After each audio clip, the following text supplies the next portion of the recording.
Hati Lina dibuatnya terkejut. Lalu tak lama, Louis segera memegang Lina dengan erat-erat dan membawanya turun dari mobil. Pengurus dari keluarga Si datang menjemput mereka dengan begitu hormatnya. Pengurus itu membungkukkan badannya pada Louis dengan sopan dan berkata, "Tuan Jing, tuan rumah kami sudah menunggu Anda di tiantai." Wajah Louis tak berekspresi, lalu menatap Lina dan berkata pada pengurus itu, "Jaga dia baik-baik." "Iya, Tuan Jin, ini adalah tugas utamaku."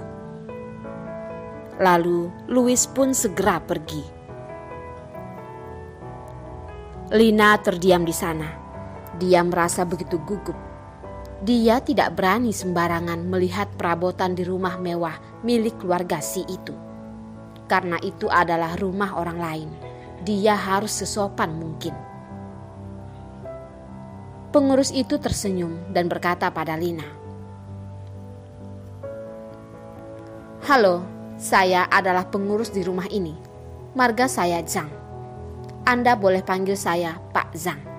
Kalau Anda perlu sesuatu, Anda bisa segera memberitahu saya. Sekarang saya akan mengantar Anda ke kamar Anda. Istirahatlah yang cukup." Lina pun dengan sopan berterima kasih padanya. "Pak Zhang, halo, maaf sudah merepotkan." Pengurus rumah itu, Zhang Lin, hanya tersenyum.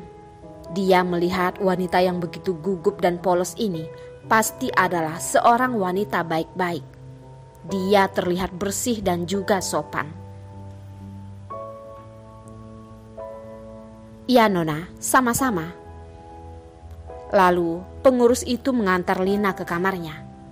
Lalu mengingatkannya kembali, kalau perlu sesuatu, tinggal langsung menekan tombol merah yang ada di kamar itu, dan pengurus itu akan segera datang ke kamarnya. Pengurus itu kira-kira bisa menebak, karena Nona ini dibawa sendiri oleh Tuan Jing. Berarti wanita ini adalah seorang yang istimewa untuk Tuan Jing. Jadi pengurus ini pun memperlakukannya layaknya tamu paling terhormat. Karena Tuan Jing sudah mengabari dari awal, jadi kamar presidensial pun juga sudah disiapkan.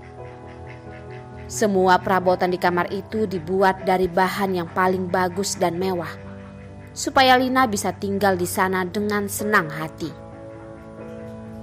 Dan ketika Lina sudah sendirian berada di kamar, dia hanya merasa kelelahan. Ada sebuah perasaan tak bertenaga yang tak bisa dijelaskan. Dalam satu hari ini sudah terjadi begitu banyak hal. Tangan Lina dengan bergemetar mengelus perutnya sendiri.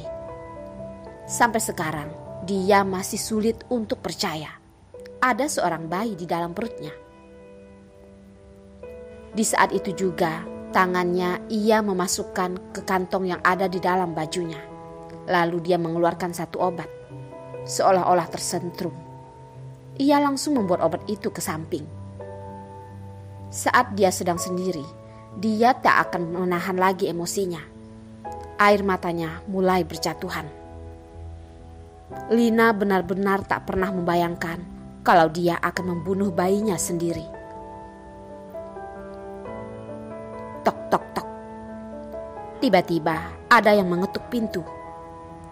Lina segera menghapus air matanya dan buru-buru menaruh obat itu kembali ke dalam kantongnya. Baru dia pergi membuka pintu. Ketika pintu itu terbuka, Lina melihat seseorang dengan pakaian berwarna merah muda. Seorang wanita dengan wajah yang cantik berdiri di depannya. Mata wanita itu juga sedang melihat dirinya. Lalu ia tersenyum dengan begitu mempesona. "Halo, namaku Sunarti." Lina melihat senyum yang tulus itu.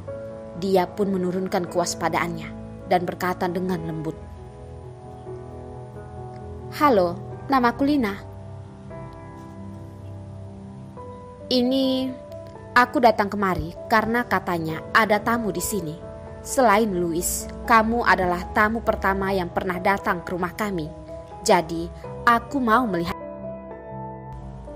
Lina berkata, "Maaf merepotkanmu. Kamu mau masuk duduk sebentar?" Sunarti menggelengkan kepala. Matanya terlihat bersemangat. Tiba-tiba berkata, "Aku lihat kamu ini sangat baik. Baru melihat sekali, aku langsung tahu. Kita berdua pasti cocok berteman. Baiklah, aku pergi dulu sekarang. Gak mau mengganggu istirahatmu. Besok kita ketemu lagi ya." Kesan pertama Lina terhadap Sunarti sangatlah baik. Walaupun dia sedikit belak-belakan, tapi dia begitu mempesona bak sinar matahari. Dia bisa membuat semua orang merasa nyaman dengannya. Lina pun menganggukkan kepala. "Ya, besok ketemu lagi." Walaupun sekarang Lina masih belum tahu Sunarti itu aslinya bagaimana. Dan Lina juga tak tahu setelah mereka berpamitan, Sunarti pergi dengan hati yang begitu senang. Sunarti langsung mencari pengurus rumah mereka, Zhang Lin, untuk mencari tahu lebih dalam tentang Lina. Karena dia dari dulu belum pernah punya teman. Dulu saat dia sekolah di luar negeri, orang-orang ketika mengetahui identitasnya hanya datang dan pergi memanfaatkannya. Sunarti merasa mereka seperti lalat. Dia sangat benci dan hanya ingin mereka pergi menjauh darinya. Dia mengidamkan seorang teman yang sejati, tapi dia bersikeras yang mau menjadi temannya. Pertama-tama, dia harus menyukai mereka terlebih dahulu. Lagi pula Sunarti adalah seorang yang bebas. Tidak ada yang memaksa dia untuk melakukan hal yang dia tak sukai. "Nona, pelan-pelan dikit, jangan lompat-lompat terus." Tiap kali pengurus rumah itu melihat Sunarti lompat dengan begitu bersemangatnya, hatinya merasa sangat panik dan cemas. Tapi Sunarti menghiraukannya. "Tulangku ini kuat kok. Kamu juga gak boleh terus menyuruhku untuk diam seperti orang-orangan sawah. Aku kan juga perlu bergerak."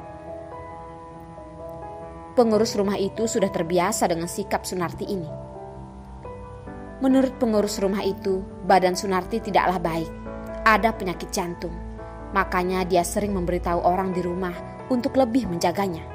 Jangan membiarkan dia bergerak terlalu aktif. Dan juga setelah dia lulus, dia tidak diperbolehkan untuk bekerja di luar. Hanya boleh diam di rumah untuk mengembalikan kesehatannya. Dokter juga sudah diatur rutin untuk datang kemari memeriksa kondisi tubuhnya. Zhang Lin menatap Sunarti dengan tak berdaya, tapi dia tetap tersenyum padanya. Zhang Lin sangat menyayanginya seperti cucu dia sendiri. Sunarti juga tidak membuang waktu, segera bertanya langsung dan lanjut mencari tahu lebih dalam tentang Lina. Zhang Lin menjadi kewalahan ditanya begitu banyak, tapi dia tetap harus bisa menghadapi nona kecil yang merepotkan ini. Di Tiantai, Louis dan Tian duduk berhadapan di sofa sambil meminum alkohol. Tian meminum anggur merah. Matanya menatap wajah Louis yang sedang sangat suram itu. "Kelihatannya kamu benar-benar sudah cinta mati sama wanita satu ini. Cuman karena masalah kecil ini saja, supaya dia tak dilecehkan, kamu datang ke sini. Ini benar-benar bukan gayamu sama sekali." Mereka sudah berteman untuk beberapa tahun. Bagaimana mungkin mereka tidak saling paham satu antar lain? Louis menghela napasnya, berusaha tegar dan berkata, "Ya, gimana lagi? Ketika kamu sudah menjaga wanita ini untuk bertahun-tahun, sudah membesarkannya dengan begitu perhatian, karena takut diambil oleh orang-orang idiot lain, bahkan kamu sendiri belum pernah menyentuhnya. Aku cuma mau lihat, kamu bisa tahan sampai kapan?" Mereka berdua berkata dengan begitu ambigunya. Untuk sesaat, mata Tian bersinar dengan sedikit tatapan licik. Tapi dia berkata dengan tegas dan yakin. Lagi pula, cepat atau lambat, akan jadi milikku. Ngapain kamu yang peduli?